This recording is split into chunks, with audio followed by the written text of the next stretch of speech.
Welcome to Medicine, Motherhood, and Missions, the podcast where we dive deep into impactful and inspiring conversations with amazing professionals who've turned their challenges into stepping stones for success. I'm Johanna, your host, and each time we meet, we'll explore the stories and journeys of remarkable individuals who are PAs, doctors, professionals, mothers, and mission-driven changemakers, from the halls of the hospitals to the hearts of our homes, and into the communities we serve. Join us as we uncover the challenges, triumphs, and everything in between, and see life through each other's perspective. If you're seeking fulfillment in your career and life, I've got something special for you too. Download our free guide on how to be a fulfilled provider. It's packed with tips and insights to help you thrive while balancing the many hats you wear. And for all those parents out there dreaming big while raising little ones, check out Little Evie's Big Dreams children's book series, available now on Amazon. These heartwarming stories inspire kids to chase their own dreams, just like you're chasing yours. So grab your favorite cup of coffee or tea, settle in, and get ready for uplifting conversations that will leave you inspired and equipped to make a greater impact. Let's jump in. Hey friends, I'm so excited to have here with us Sarah Vaughan. She's a practicing PA for over 12 years and currently working full-time in hospital medicine. She's also a wife and a mom to 3 sweet little kiddos. And I'm so excited to have you, Sarah. Thank you so much for joining us today. Thanks for inviting me. Yeah. I know, it's so exciting because actually Sarah was one of my classmates in PA school at OU. And so it's kind of fun to catch up after so many years. Absolutely. And yeah, so tell us a little bit about yourself and how your journey has been, and what do you do for fun as an icebreaker? Let's start there. Sure. Gosh. Okay. So my name's Sarah Vaughan.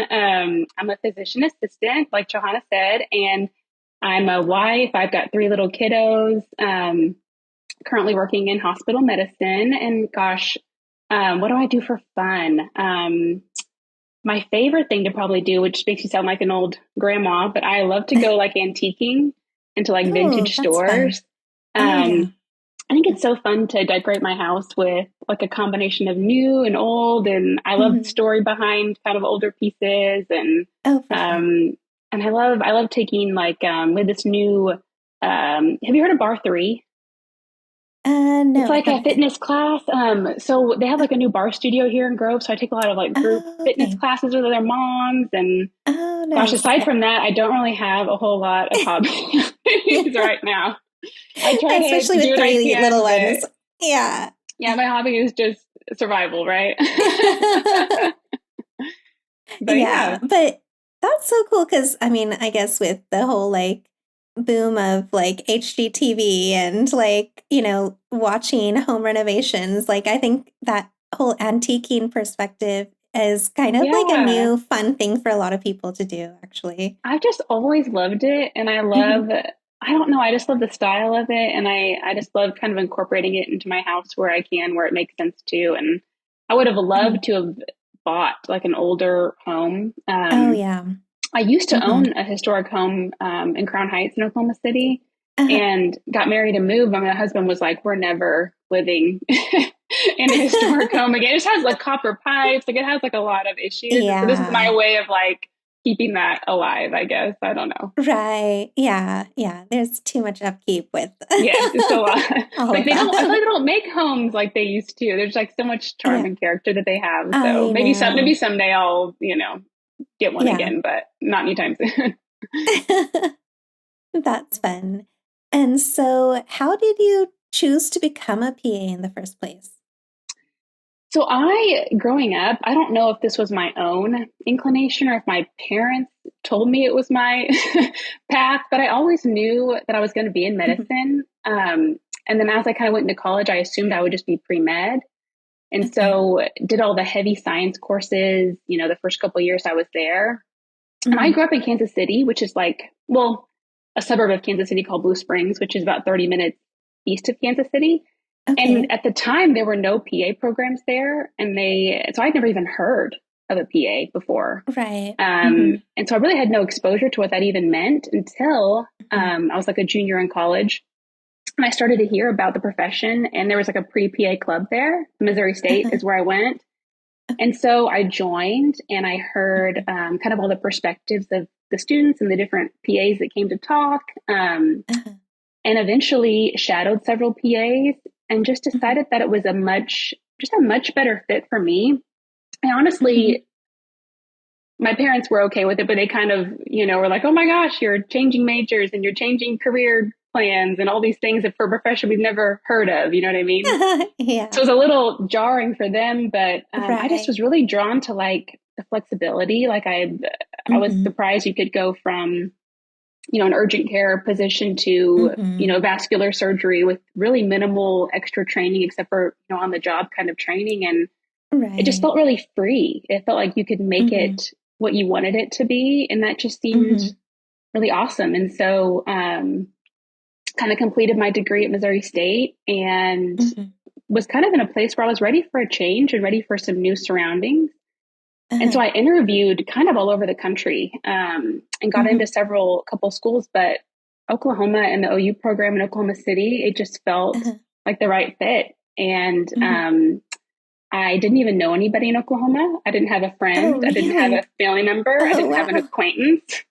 I literally just like loaded up a U-Haul from Springfield, Missouri, and drove here to an apartment that I stayed at the Lincoln. And so I figured there'd be other people living there that I could meet. And I literally just moved my life here and had no clue, had no, I didn't know anybody and didn't really know how it would go, and just crossed my fingers that it would work out. But yeah. Yeah. That's awesome, Sarah. But knowing you and your personality, like you make friends so easily, and you're so outgoing and bubbly and cheerful. And so that's what I remember you from PA school. That's how I remember you. And so, that's so nice of you to say. I feel like you so had like open. Yeah. I don't know. I think I was at a time in my life too where I just felt like, I needed a change, and I was excited about the people that I was going to meet. And so I was probably maybe too outgoing. I don't know. I think I showed up at Whitney Mashburn, now Whitney's doorstep, when she was moving into our apartment, and I was like, I'm going to help you move in, and we're also going to be friends. So hello, I'm here. So I don't know. It worked out fine. Yeah, it worked out. Yeah, it did. Yeah. And so now that you're a PA, what is your career like? And I know you kind of went through different specialties. So how did that go?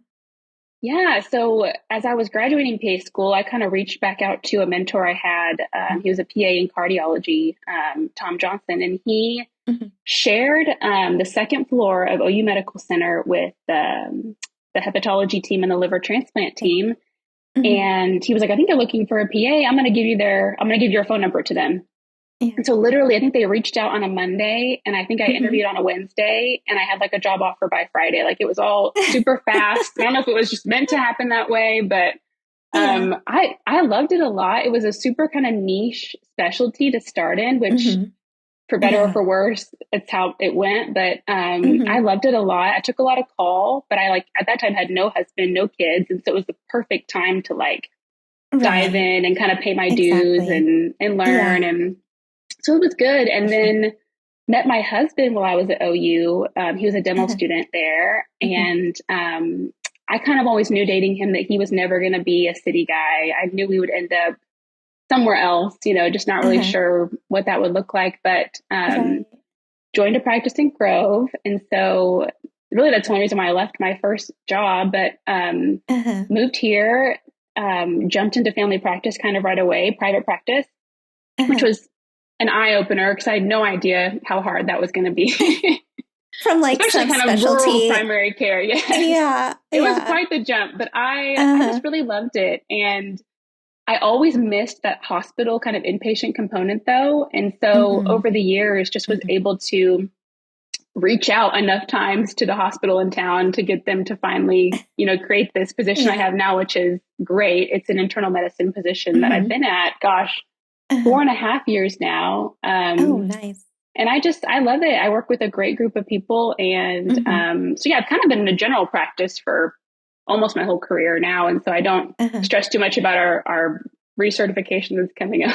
I guess. Oh, yeah. And probably same for you too. It's like every time you have to reboard, Yes, I'm like, but I know. I saw one of our mutual PA classmates posting about it. I was like, oh my goodness, I think I need to I feel like it gets remember reboard that. early. It's like earlier than it needs to I know. be, right? I don't know. Yeah, I don't yeah, keep because track anymore, but they're doing the new certification process where you can choose either to certify in 6 years with that kind of like laid back step by step right. questionnaire versus the one huge board exam Which I in think maybe 10 I should just years. go do. I did sign up for it's the pilot. It's not that called that anymore, but the Right, longer yeah. longitudinal assessment. But Longitudinal, yeah. I kind of think maybe I should have just gone and spent a day in that testing room and gotten it over with. I don't know. Did you decide what you're doing yet?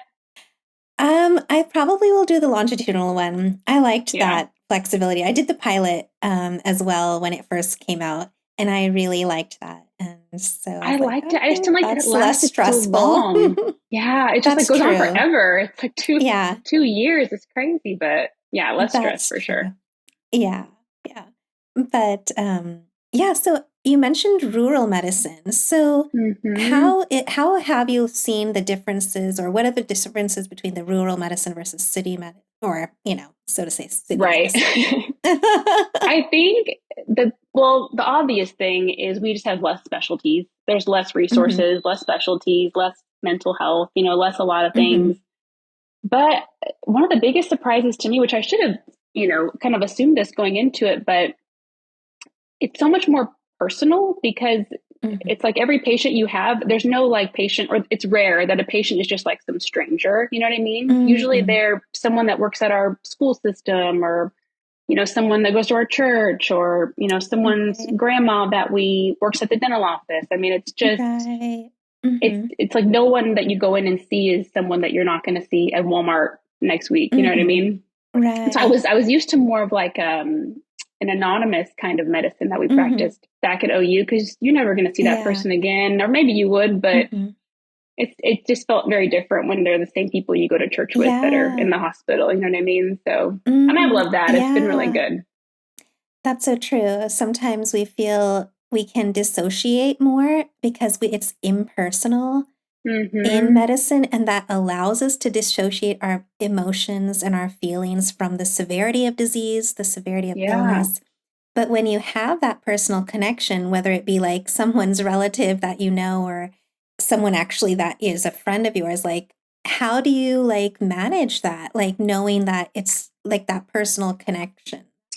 It's really tough because a lot of times it's a Hmm. good thing because you can, they Hmm. know you, they know that your intentions are good. I feel like lately medicine, Hmm.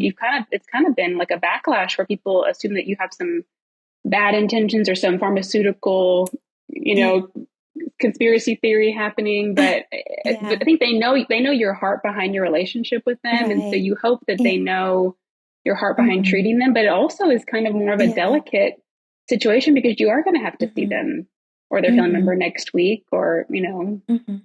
it's hard to kind of walk that line of friend and medical provider, especially when Hmm. someone maybe wants to drive more care than maybe you'd hope they'd want to, or Right. it can be Yeah. tough, but I think overall it's been a positive. Hmm. Yeah. It's so interesting because, I mean, in a way, that's how medicine started. That's how medicine was, until like all our populations and, cities I just know. expanded and we're just like It's one in a wild. million.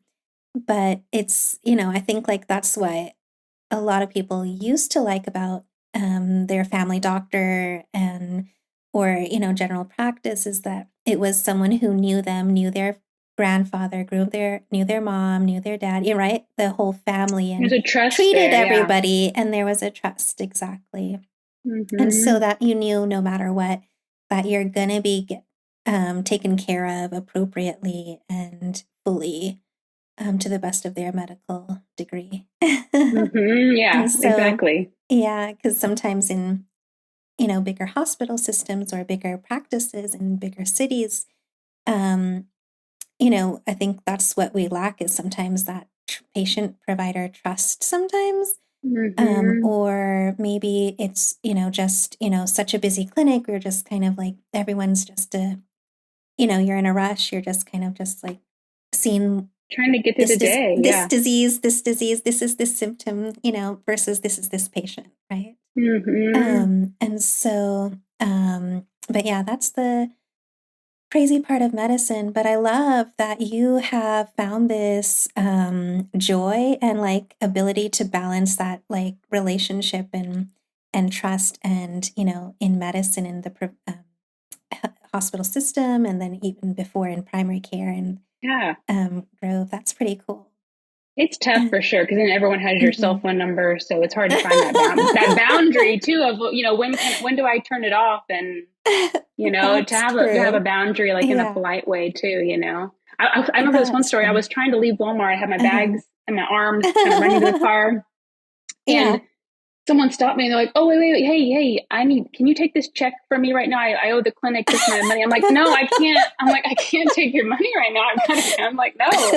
People are just, they're all well-meaning. It's just, Yeah. they feel like they have an That's access to you funny. that maybe they wouldn't feel if they Yeah. didn't know you otherwise. Yeah. So I don't know. Exactly. Yeah. Yeah. That's so fun.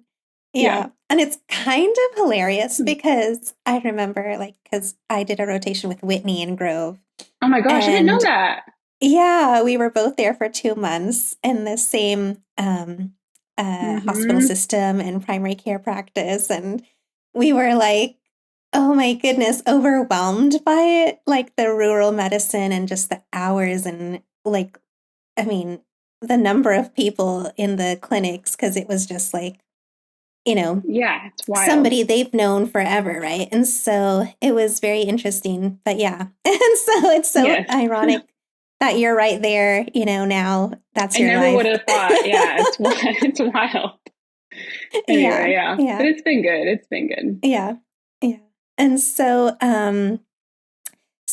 speaking of mentors, so was it that mentor, or did you have any other mentors or books or conversations that have helped you along the way, giving you any particular advice or insight that you've taken with you? Gosh, like career wise, it's hard to say. I mean, I feel like I've had different little mentors along the way. There hasn't been just Mm-hmm. one person that's kind of guided me as I've gone. And then especially coming out here to Grove, I'm kind of, I mean, there's other PAs and NPs out here, but I feel like I'm kind of on an Mm-hmm. island almost. I've had this Mm-hmm. kind of original experience where I'm in this position now that nobody had before me. Mm-hmm. Um, and so, yeah, I don't really have any strong mentors in my life right now, like career wise, except for the Mm-hmm. physicians that I work with that I really respect and love to be with. Mm-hmm. Um, but yeah, that's something that I could definitely benefit from. Do you have any mentors that you've been able to keep in touch with through school or through your career? Well, there's been a few, but not really keep in touch with them. And so, yeah, that's the thing. Like sometimes it is hard to find those mentorships and those people that you can continuously kind of, you know, Yeah. keep on, The having first some doctor advice that from I or that I so. ever worked with, I think he's retired Yeah. now, but Dr. Sebastian, Hmm. he was just such a great mentor to me. Hmm. But like I said, it was like for a season of time. And I remember one time Hmm. I was kind of struggling with, just our transplant center. We all kind of worked closely. There were social workers, there were nurses, there were all kinds of Hmm. people. And we didn't always all see eye to eye on every Hmm. situation or every patient. Hmm. So I remember kind of, not having a fight with it, being at odds with someone within the practice. And he Hmm. would just kind of remind me, don't get so worked up. It takes all kinds of personalities to get this job done. You have to have Hmm. you have to have them, you have to have everybody, because we all, Right. play our Hmm. role. If everyone was just like this, we wouldn't be Hmm. successful here. So that was good advice, I Yeah. guess, that he kind of gave me early on. That's true, because in clinics and in hospital systems, that's a huge benefit of an advice, because you're going to be dealing with all sorts of personalities and decision makers and people Yes, who have an opinion on everything. I know. So You have to you just, just have yeah. to go with the flow and Yeah, figure things out sometimes. exactly. Yeah, yeah. So how do you keep your career from growing stagnant? Gosh, that's a tough question. I think up until now, the way I did that kind Mhm. of by accident was just kind of changing. my Mm-hmm. specialty, kind of having to learn from scratch not Mm-hmm. from scratch, but, basically Right. learning a whole Mm-hmm. new specialty with Mm-hmm. every 4 years that went by. And so Mm-hmm. now I'm at this 4 year mark now where that's kind of the question I need to ask myself is how do I continue to Mm-hmm. grow and continue to learn? I think Mm-hmm. developing maybe a new skill or finding maybe a different way to contribute to the hospital that maybe isn't just medicine, maybe other Mm-hmm. projects or whatnot. I don't know. Mm-hmm. I guess I need that advice.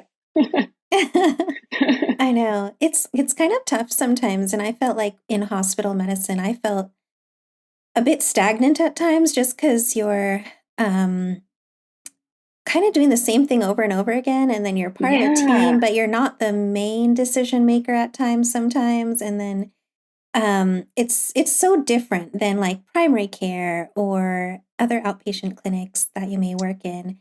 Yeah. And I had a and lot more so autonomy. Yeah. In primary care, yeah. I felt like, hmm yeah.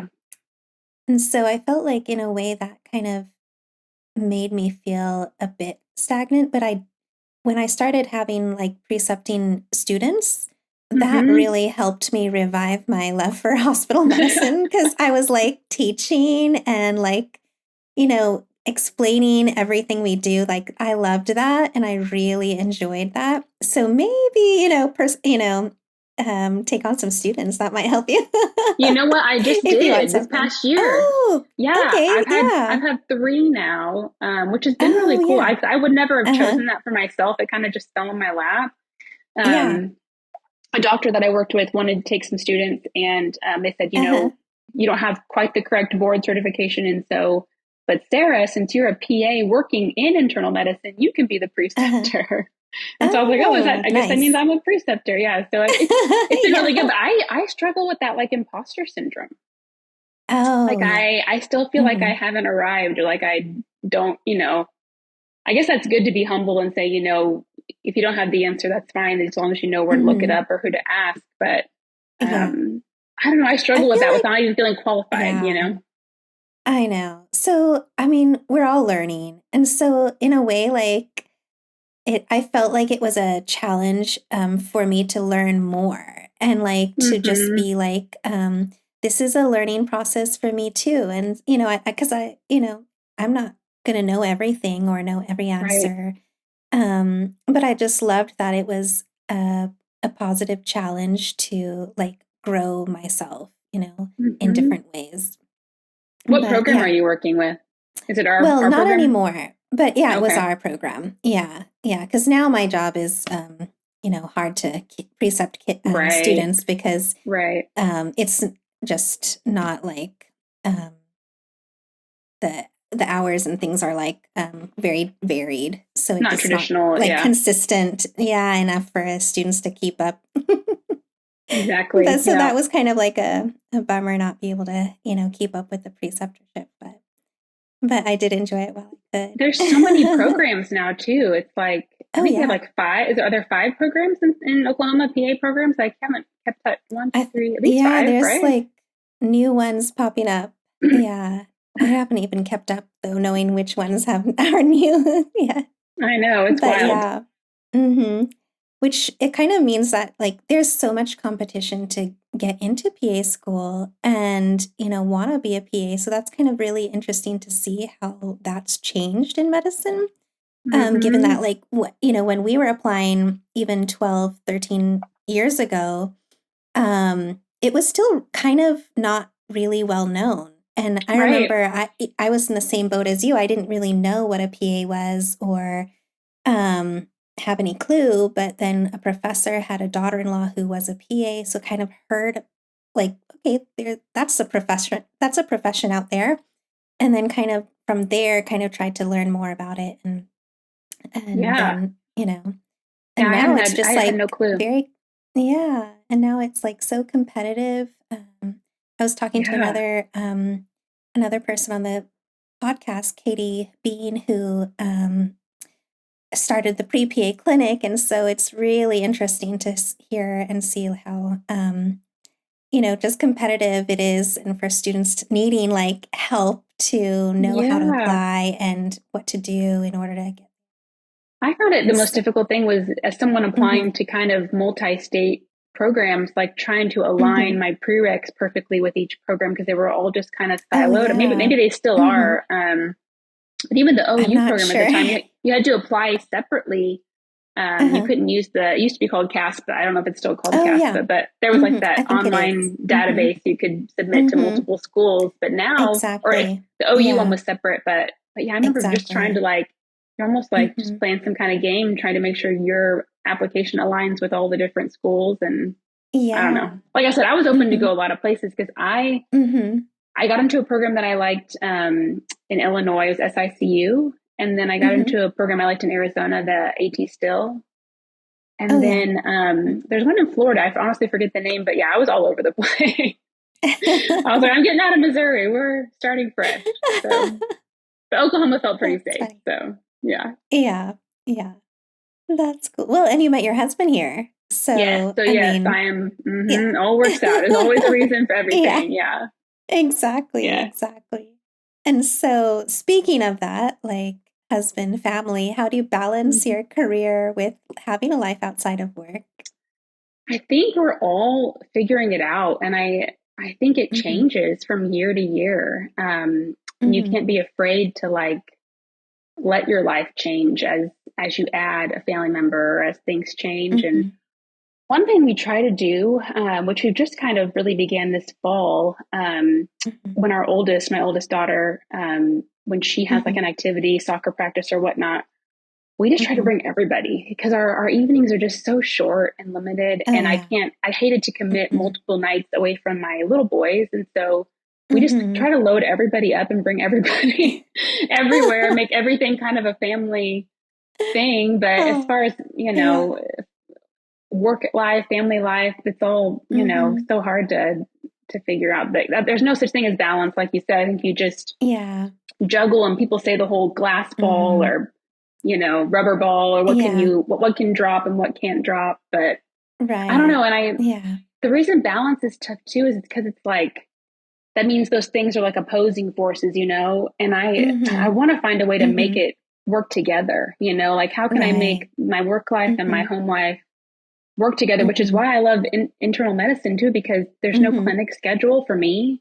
And so if I want to go to Right. like the Thanksgiving lunch, like my doctors I work with are gracious enough. They'll let me kind of pop in Mm-hmm. and out for things. And Right. so Right. thankfully my career right Yeah. now has been really conducive to kind of balancing those, kid milestones with still Mm-hmm. being at work. But yeah, Exactly. it's always Yeah. a new challenge. I feel like every couple months your family changes, like the dynamic is just Oh, different. yeah. For sure. Because every new stage the kids get into, it's like something else, I know, something else yes. to learn and do. I'm like, and then you have to I'm like, are they overscheduled? It's like, that's the battle I have. I want them to have all those opportunities, but then it's like, have I overscheduled them? Are we, so you have to, I feel like Yeah. it's a trial and error, of figuring it out. But Yeah. For sure. For sure. Yeah. It's definitely not a balance. And I like how you were saying, like, it shouldn't be an opposing force, like balancing on a seesaw or something. yeah, It should be something that we try to strive to just kind of like this, our life and just kind of like a river flowing, so many different ripples, yeah, different waves going yeah, around, but you're still flowing in the same direction. yeah. Make it all complement each other. And yeah, Yeah. if you can, Hmm. yeah. Yeah. But how has faith impacted the way you parent, work, and live? Gosh. So this is kind of an interesting story too. If I can Hmm. go back just a little bit, I Yeah. didn't come to Christ until I was in my 20s, actually, while I was in PA Oh, school.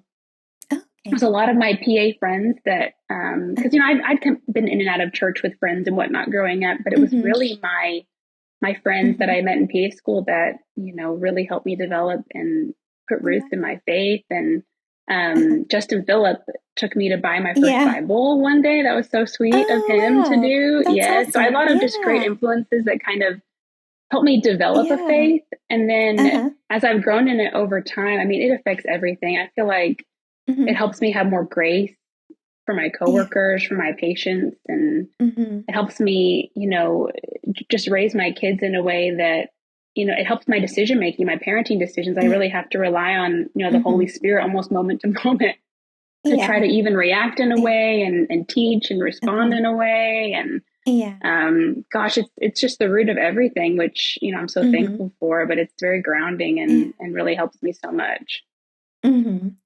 Wow, that's so interesting. I never knew that before. So that's so amazing Yeah. that like the impact of the others in our class. And I know like because basically that class was like our whole life for 2.5 years. Like there's like no outside influences really because Yes. you're kind of just stuck there And I think you have 24/7. to It have a felt like. heart that's like So open, you know what I mhm. mean? So I was searching Yeah. for, Mhm. there was something missing and I was searching and, thank Uh-huh. goodness I had the right people at the right time to, bring me to Yeah. Christ and minister to me in that way. Mhm. And I'm just so grateful.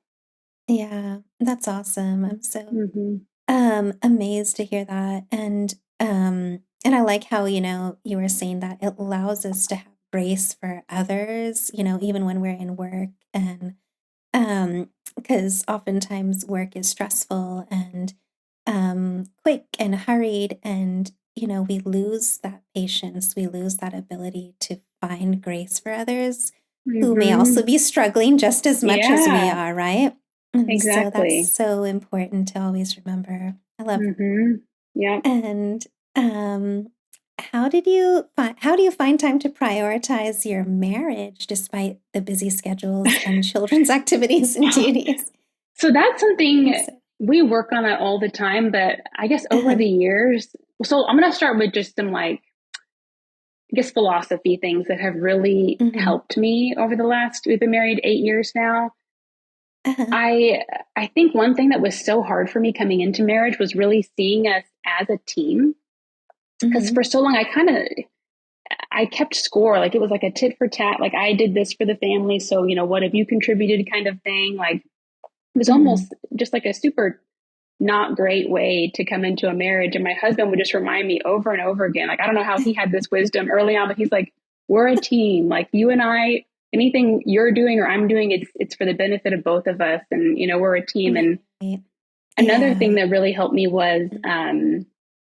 just assuming the best in your partner. Like that was Yeah. so, I don't know, so my mind Mhm. would just go to such a negative place when, Mhm. they didn't help as much as you wanted them to in this point, or Mhm. they were not home at the right time at this point, but just always assuming that they're coming from a place of love and that their intentions are Right. good. If you Mhm. always assume intentions are bad, then it just sets everything up for like just Yeah. resentment and just so much, Mhm. negative feelings. And so once I kind of got past those Yeah. two things, I feel like Mhm.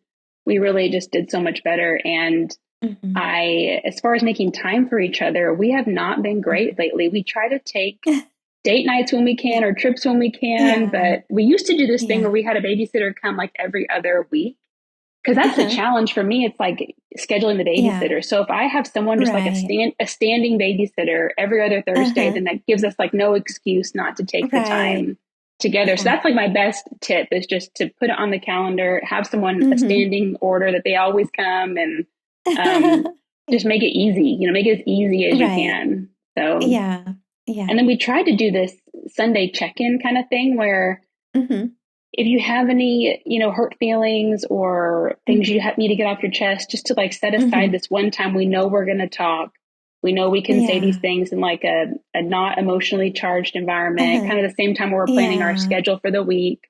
Uh-huh. Just kind of say, and then ask, how can I pray for you during that time Mhm. too? To kind of, Yeah. it's just kind of a good way to hear their heart and try to make Mhm. intentional time, not even, date night Mhm. time, but just time that you've set aside to just communicate is kind of our Yeah. big thing. Mhm. That's so key, communication, right? Hmm. And it's so important because sometimes I feel like it is like those assumptions or those like things in our head that we just, think without Yes, actually not even trying to true. understand. Yeah, Yeah, and understand where the other person's coming from. And that's kind of like the root of all the problems sometimes is because we're not giving grace to the other right. person and we're not like trying to be like, let's just, rationalize this and think about Yeah. this a little bit. Like, let's get our feelings under Yes. control, you know? Or just like just assume the And best, they are answering the yeah, phone. Well, yeah, always assume the yeah, best, and you'll end up in a yeah, better spot for sure. yeah. It's so important. Um, and yeah, it sounds like your husband is so like kind and patient, and he had, Yes. a lot of grace So that he's an helped. oldest child and I'm a youngest, and Oh, we're yeah. opposite kind of in so many ways. But I think that's what helps us, work so well. Yeah, But yes, yeah. he's very level-headed. He's always kind of right here, which is really good for me. He's Hmm. very, reliable and level-headed Yeah, and yeah. calm, and yeah, he's got a lot of Hmm. wisdom to share for sure. Yeah, yeah. I know. It's amazing how marriage like makes you have to really, really like think hard about like, is this a valid feeling or emotion, or am I just like making things up? And you just have to kind of like communicate and Hmm. really be honest and open with your spouse. Otherwise, um, you know, there will always be misunderstandings. Yeah, your And feelings can so, take you to a really mhm, negative place. And I mhm, always say this, you have to remember your feelings aren't truth. They aren't facts. You have to mhm, kind of tease out, what is true and what is real, and, mhm. you know, and, Exactly. try to figure that out along the way. But Yeah. Yeah, for sure. And so I know you kind of mentioned a little bit, but how are like some creative ways that you make work and family life work for you? gosh, I guess, creative. That's something I struggle with. I always, like I said, every kind of year to year, even quarter to quarter, Mhm, kind of just finding ways to make mhm, your work life work better for you, and finding those mhm, little pockets of time to create, or just finding more efficient ways to use your time. mhm. um, I don't have a perfect answer. My creative way right now is trying to figure out how to get my 6-year-old to help with chores in the Yeah, house I know. when we're up together. Yeah. But yeah, like I said, just trying to find ways to make things more of a family experience. Mhm. Or, my husband and I, Yeah. we don't have any family local to Grove. Mhm. And so Uh-huh. it's really important that we each kind of give each other even alone time, to go pursue our Mhm. hobbies, or pursue even just physical Right. fitness or whatever it is. So Mhm. finding creative Yeah. ways to bring that in while we support each other, because it's going to make us Mhm. each, a better version of ourselves. So, Right. um, Exactly. my creative way is to get up I take a 5:30 a.m. class right now for exercise. And so I'm like, I hate that I feel this way, but you almost want to, as a mom, you feel like you have to put it in this box where if I'm not inconveniencing anybody, then I'm doing okay. You know what I Yeah. mean? So I hate that I feel that way, but Right. it's also nice Mhm. just to get it out of the way while everyone is still asleep, Sleeping. but yeah, I'm not the Yeah. most creative person. We're always looking for tips. So you'll have to tell me if you have Yeah. any creative tips. Well, see, I tried getting up at 5:30 to work out. And then sometimes my daughter would wake up at Yes, 5:30. So I'm yes. like, okay, well, there Oh goes the no. Yeah, day. yes, And yes. so, like, because once they're up, it's like, Yeah, that's that's it. it. Yeah. Yeah. So, Yeah. I'm but definitely tiptoeing out of there. Yeah. yeah, yeah. Um, so, thinking like, because you mentioned, sometimes you have to feel like you don't want to inconvenience the rest of the family. Like, Hmm. what advice would you give to those who have that, mom guilt, like having to go It's to so work tough. or So, exercise?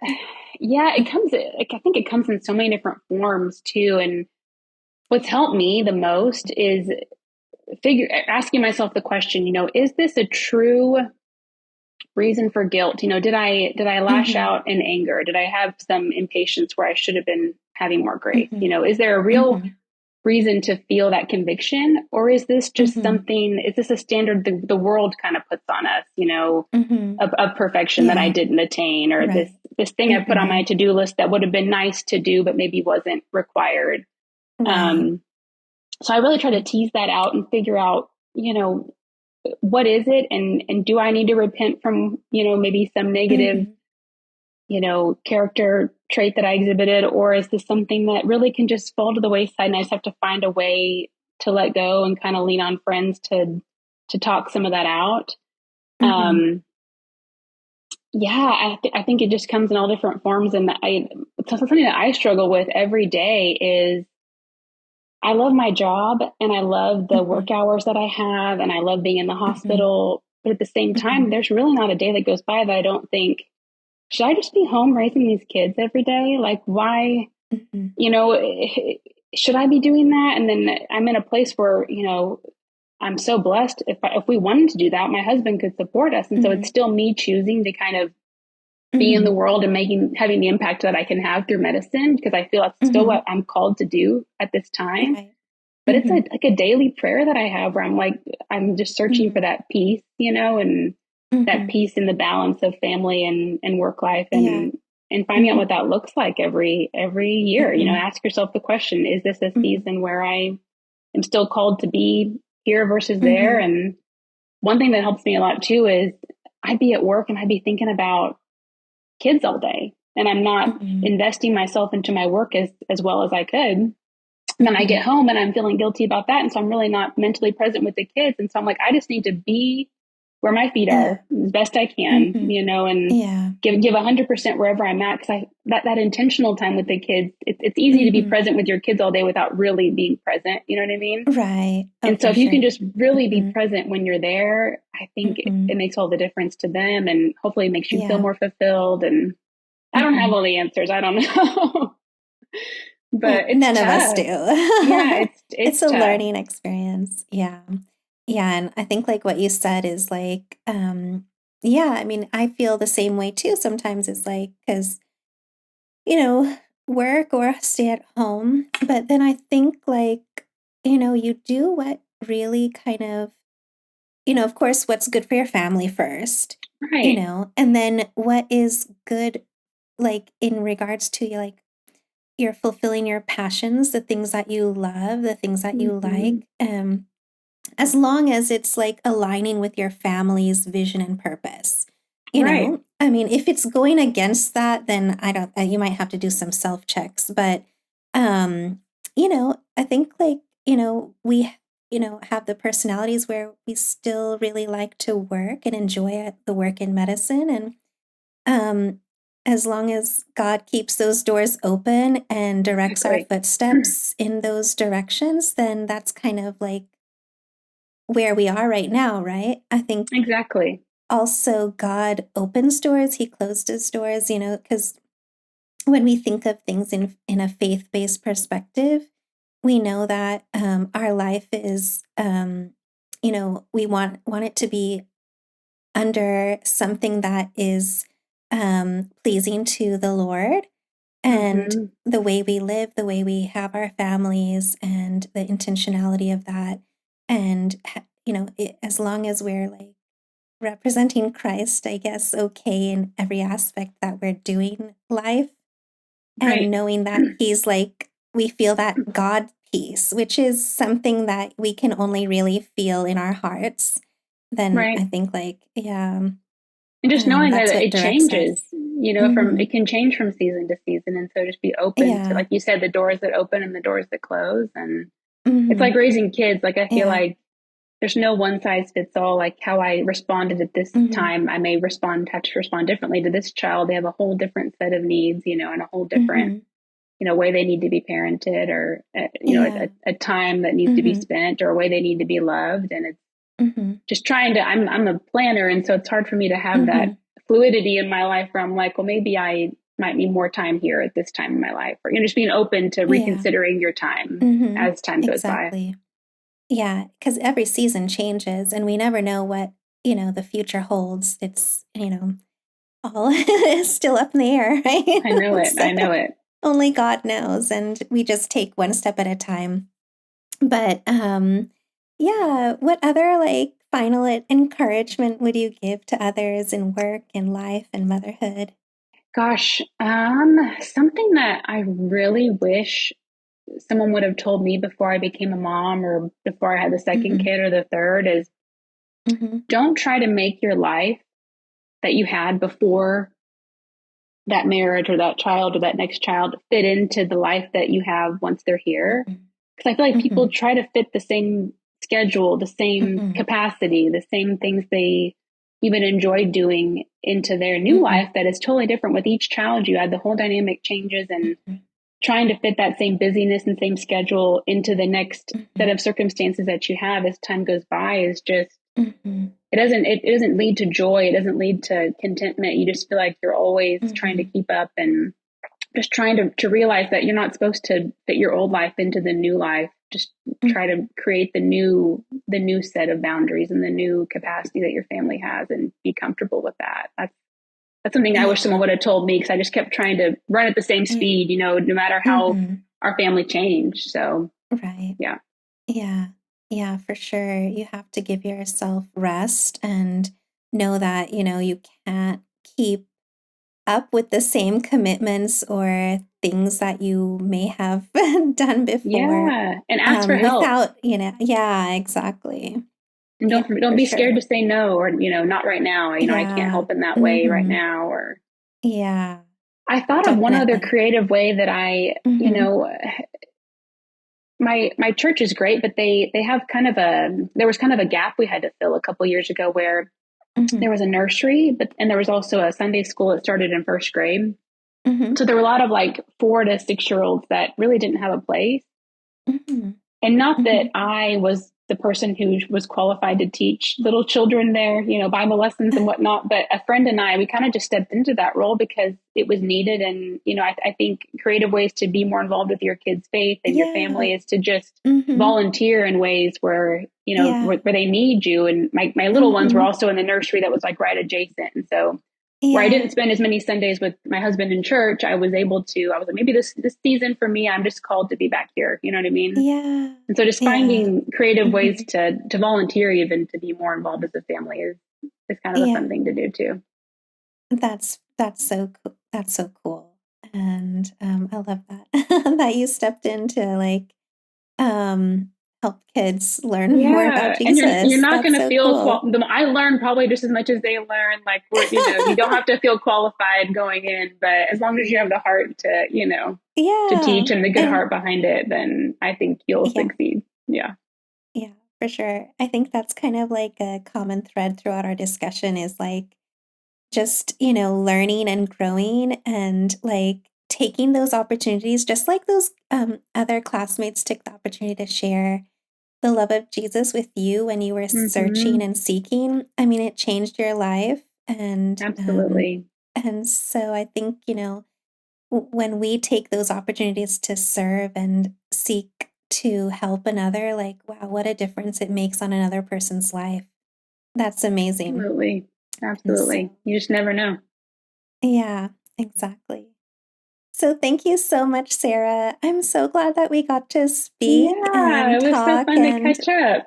Yeah, I enjoyed the conversation, and I appreciate your time. I know how busy you are, so thank you so much for that. Absolutely. We're recording the day before Thanksgiving, so thank you for accommodating my schedule, and hope your food is going to be prepped and ready for you. Same with you. But thank you so much, and I appreciate. Yeah. Thank you all so much for listening, and I pray that you spark hope in your families and communities, and wherever you are, remember to keep learning, growing, and sparking that hope when you see something in need, seeking someone who wants some help or searching for something, just like this conversation showed, just what an impact you can make and spark hope in their lives. Thank you so much. Thank you for joining us on this episode of Medicine, Motherhood, Missions. We hope you found inspiration, insight, and a sense of connection in the stories we shared today. If you've enjoyed today's episode, be sure to subscribe and leave us a review. Your feedback helps us reach more listeners like you. Follow us on Instagram for updates, free downloads, and to join a community of like-minded individuals passionate about making a difference through medicine, motherhood, and mission work. Remember, you're not alone in this journey. Until next time, keep sparking hope, keep healing, keep nurturing, and keep making a difference. This is Johanna signing off from Medicine, Motherhood, Missions. The medical opinions expressed on this podcast are for the informational purposes only and should not be considered as medical advice. Always consult a licensed healthcare provider for personal medical questions or concerns. The views expressed by guests are their own and do not necessarily reflect those of the podcast host.